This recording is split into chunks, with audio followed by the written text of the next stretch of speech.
Ya ba ni kuɗi na. Wallahi ba kai ka san halin da ake ciki. Ayo. Ne gida malam ka rabu da haka malam. Aiki ne mai halal kuɗi. Ya ba ni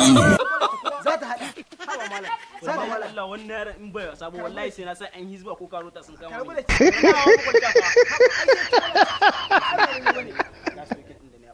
Kuma na san kun gara inda yarinya ne za ka ni wai ka san sai na dan saita shi saboda ka gane kawai ka je ma da wannan wallahi ai ba zan je da kai ba ka za mu haɗu gurin yarinyar zan je da ai ka gane ya fi kanta mun da kwarin duka kuma haka ma biya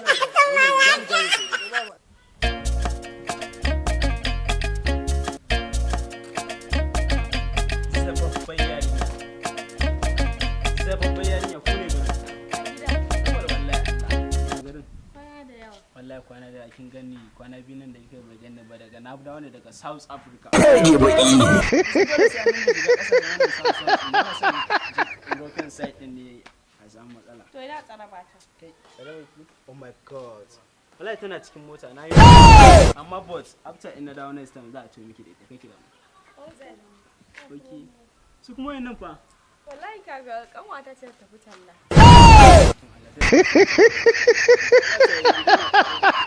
wannan gidan duk bai dace ma sai kun zauna a cikin sa ba to ya kamata ka canza mana gaskiya ba matsala very soon za a canza muku ka ce zaka sai mun waya ma zan siyo miki wa iPhone 11 dan siyo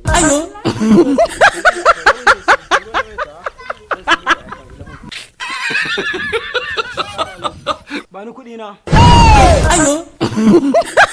aiki mana a gidan ku yau ka kama duka yanzu nan baka kama duka na bane kuma fara da kuma zai ga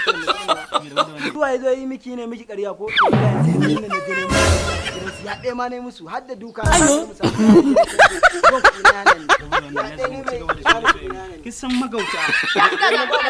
ni da mun ga kalaman kan fara ba ɗaya na sani ya Allah wuce kaman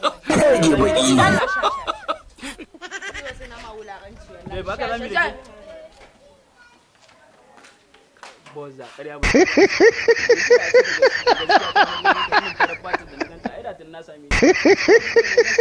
gaskiya